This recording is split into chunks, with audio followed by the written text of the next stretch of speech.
A fool who can't speak isn't family. I'll leave her with you, old woman. Get out. What are you all doing? Pushing aside her son and daughter-in-law who were standing in the way. She hugged her granddaughter, who was holding her cheek in pain, and glared at them. The unrepentant son and daughter-in-law continued to verbally abuse their daughter who couldn't speak. Seeing this, I decided to raise my granddaughter myself and took her home. 10 years later, when we returned to the US from living abroad, my son and daughter-in-law appeared. I've missed you. We're family, right? Let's live together. Please go back, we're not family with fools. I am Dina Hill, a 60-year-old housewife. Having lost my husband a few years ago, I live alone in a spacious house. I considered living with my son Peter and his wife Olivia, but I decided against it. I just don't get along well with my own child and his wife. Besides, I might end up helping out at the pub they run. I can't move like I used to when I was young, and frankly, I'm not good at customer service. Living and working together would only stress us both out. So, I decided it was better not to live together. Even after my husband passed away and I started living alone, Peter never brought up the idea of living together. I was grateful for that. Freed from child rearing and caring for my husband, I thought to enjoy my time alone. But living alone turned out to be lonelier than I expected. Having spent my life doing housework, child rearing, and caregiving, I had no hobbies or friends. I spent my days watching reruns of TV dramas.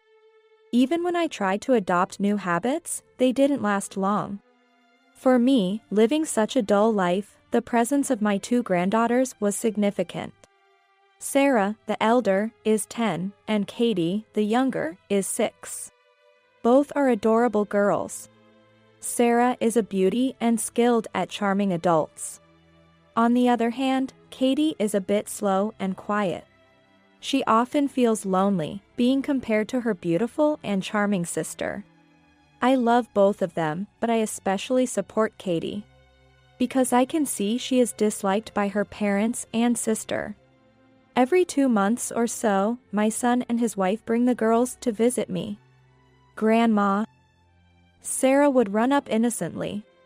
Her clothes are always new, and her long hair is cutely tied. On the other hand, Katie's clothes are worn hand-me-downs from Sarah. Her hair is unkempt and uncut. Katie, who loved to talk and used to chatter a lot when she learned to speak, has recently become quiet. Unlike the smiling Sarah, she now looks downcast and gloomy. After greeting Sarah, I crouched in front of Katie and spoke to her. Welcome, Katie. Thank you for coming. Yeah. I've prepared your favorite snacks today. Let's eat together. Yeah. Grandma, what about my snacks? Of course, I have them for you too. Let's go. As I held hands with my granddaughters, my son and daughter-in-law who had gotten out of the car called out to me. Mom, long time no see. Here's a souvenir. Oh, thank you. Have you both been well? Make yourselves comfortable. Thank you, Mother. I let my son, his wife, and the grandchildren into the house, serving coffee and snacks. My son and his wife only talked to Sarah, ignoring Katie. Whenever I spoke to Katie, Sarah would interrupt, or Peter and Olivia would change the subject. I was concerned about their attitude towards Katie but decided it was best not to interfere too much. However, I would come to regret that decision. One day, having arranged to visit my son's family, I headed over with their favorite snacks. Just as I was about to ring the doorbell, I heard Peter's angry voice from inside. Don't just stay silent, say something. Shocked, I touched the front door and it opened easily. Without hesitation, I took off my shoes and walked down the hall, realizing the voices were coming from upstairs. It's your fault for not talking at school, making me embarrassed. As I ascended the stairs, the shouting continued, and then I heard a sharp slap. Opening the door to the room, I found Peter, Olivia, and Sarah scolding Katie, who was sitting Siza on the floor. Katie was holding her cheek, looking like she was about to cry, while Sarah waved her hand in pain. "Hey, Katie, your sister hit you, right? Wouldn't it hurt to say a word? A fool who can't speak isn't family. Take her, old woman, and get out." "What are you doing?" Pushing aside her son, daughter-in-law, and Sarah, she hugged Katie, who was sitting on the floor, and glared at them. The three were momentarily shocked, but then regained their composure. "Mom, what are you doing coming in like that? Ring the doorbell before entering." "That's right, Mother. Isn't that rude? The ones being unreasonable are you. How can you surround and yell at a young child like that? Peter, you're a father, aren't you? Aren't you ashamed of mistreating your child? And Sarah, why did you hit your sister?" For the first time, I scolded Sarah loudly. She flinched for a moment and then looked down, mumbling, "But..." Olivia pulled Sarah close and hugged her, then glared at me saying, "Don't blame Sarah." I glared back, not backing down. Defending Sarah after she hit her sister was not the response of a proper mother. Watching this, Peter pointed at me and yelled, "Mom, what are you thinking? Stay away from that idiot. The idiots here are you." Apologize to Katie. Ha! As if I'd apologize. Peter, Olivia, and Sarah showed no remorse and continued to harshly criticize Katie. The girl in my arms was holding onto my clothes, her face empty. Had they always treated her like this? Without thinking, I picked up Katie and declared, "I will raise Katie. I can't leave her here." Leaving the astonished trio behind, I rushed out of the children's room. Peter, who had been standing there for a while, approached me smirking. "Mom, you're a lifesaver." I didn't know what to do with her anymore. As I stood there appalled at my son's words, Olivia appeared behind me. She was holding a small, worn-out carry bag and a backpack. "Here's Katie's stuff. Please take care of the rest." With that, Olivia roughly handed over the belongings. Katie and I looked up at my son and his wife speechlessly. They clearly seemed pleased that Katie was leaving the house. Disgusted, I left the house without saying anything. We returned home in silence, and I helped Katie take off her shoes at the entrance. Suddenly, she sniffled. Looking at Katie's face, I saw her biting her lip and tears streaming down. I hugged Katie and stroked her back, comforting her. "Katie, it's been tough for you, hasn't it? I'm sorry I couldn't help you sooner. It's going to be okay, now. From now on, Grandma is your ally, and I will protect you." From then on, Katie and I started living together. Having been hurt by her parents, she didn't speak. Even a simple good morning seemed impossible for her to say. According to her teachers, she couldn't talk to her classmates or teachers at school. Worried, I took her to the hospital for a checkup. The doctor diagnosed Katie with selective mutism. The doctor suspected that the strong stress from her parents and sister had caused her to feel extreme anxiety and fear, making it impossible for her to speak. Now that her environment had changed, she might gradually be able to speak over time, the doctor said, and I felt relieved. On the way home from the hospital, I bought Katie a cute notebook and a pen. "Okay, Katie. If you have something to tell me or anyone else, write it in this notebook or draw a picture. Then, slowly try to practice saying the written words out loud." As I said this, Katie immediately opened the notebook and began to write something. Watching silently, she showed me the page. It had the words, "Thank you, Grandma," and a drawing of my face. Katie opened her mouth, trying hard to speak, "Thank." But she couldn't finish, and sadly, she closed her mouth and looked down. "Good job, Katie. Keep it up, little by little. Well done, you get a gold star. As I patted her head, Katie looked up and showed a faint smile. She started using the notebook and pen to communicate at school. Seemingly gaining confidence, she gradually began to speak. And 2 years later, she could talk normally. Grandma, today at school. Katie would come home and excitedly tell me about her day at school. Seeing her so lively and well, I felt truly relieved. Then one day, I went to her school for a parent-teacher meeting. As I entered the classroom, a kind-looking teacher greeted me. Katie and I both said, "Hello, teacher," and sat down.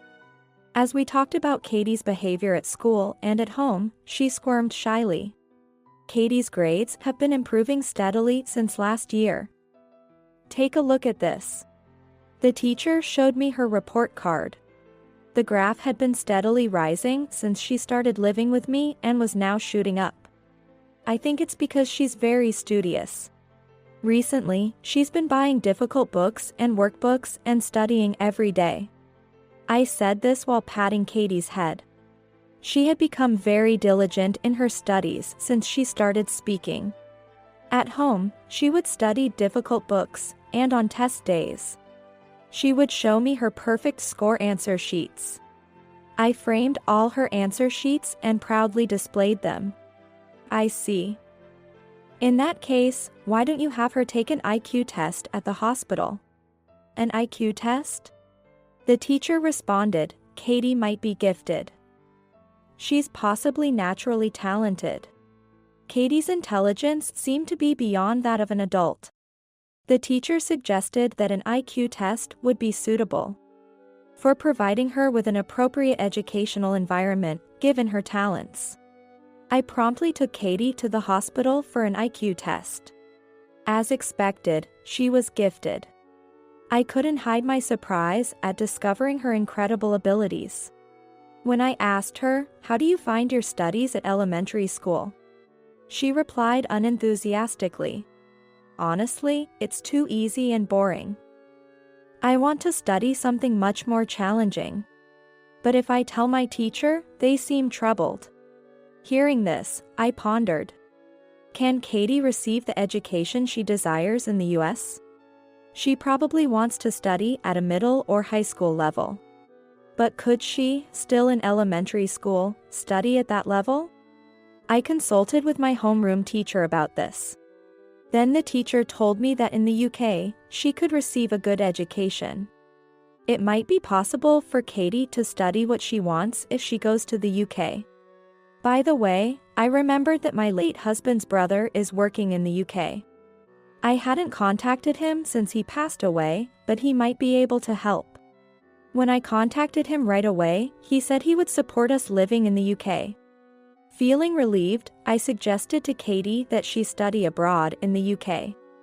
I want to go if I can be with Grandma. But I want to graduate from elementary school with my friends first. Okay, I understand. Grandma will prepare by the time you graduate.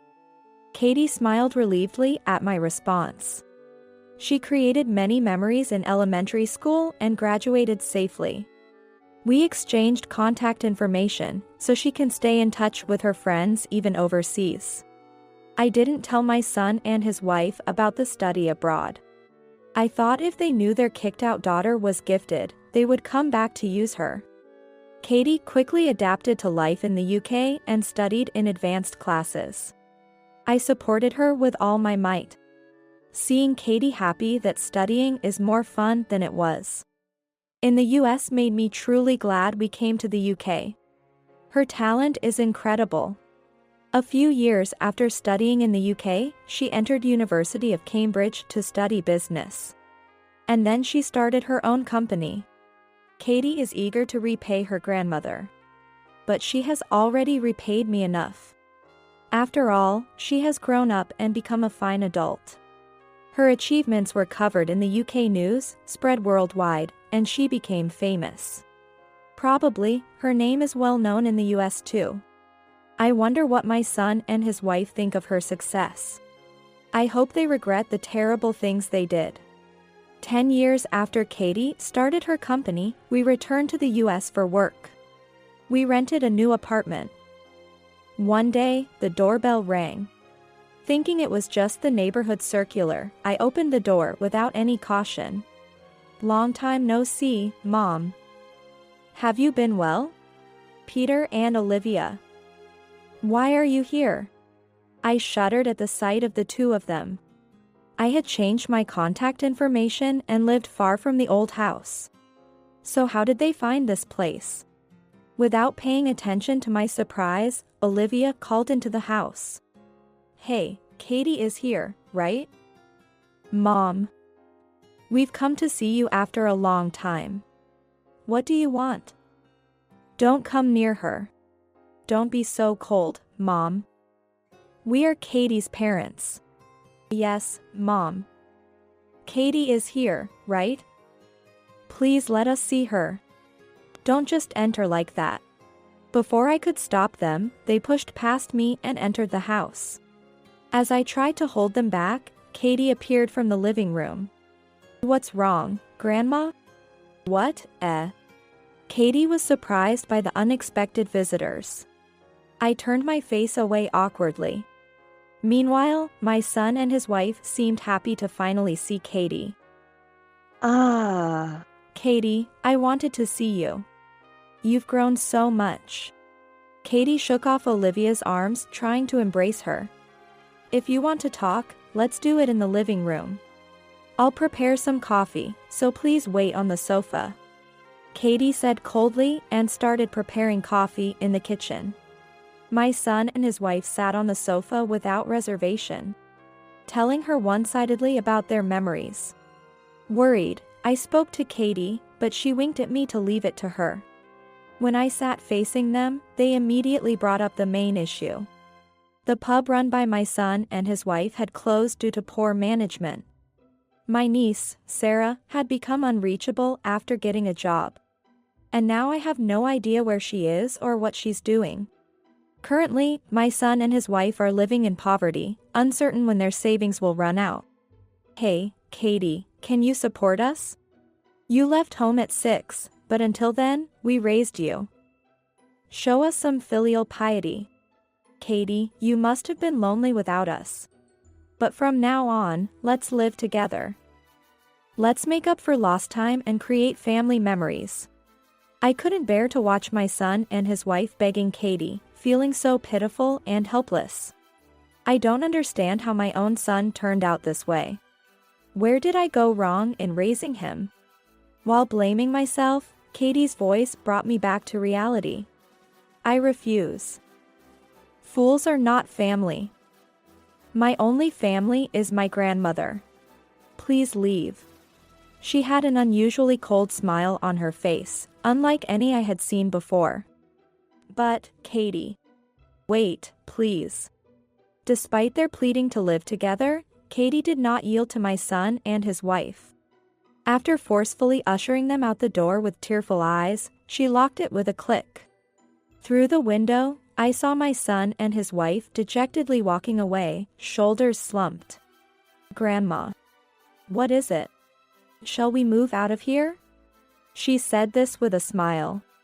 As we talked, it turned out she had secretly been planning to build a house for us to live in together. It was designed to be barrier-free for my sake. "Thank you, Katie." As I thanked her, Katie smiled shyly. A few months later, we moved into our new home. Thanks to the barrier-free design Katie thought of, I am living comfortably. The walls are adorned with memories of our past. There's also the sketchbook and pen we bought when we first started living together. Every time I see them, I am moved to tears. Today, I think I'll cook Katie's favorite meal and wait for her. With that thought, I began cooking in the kitchen.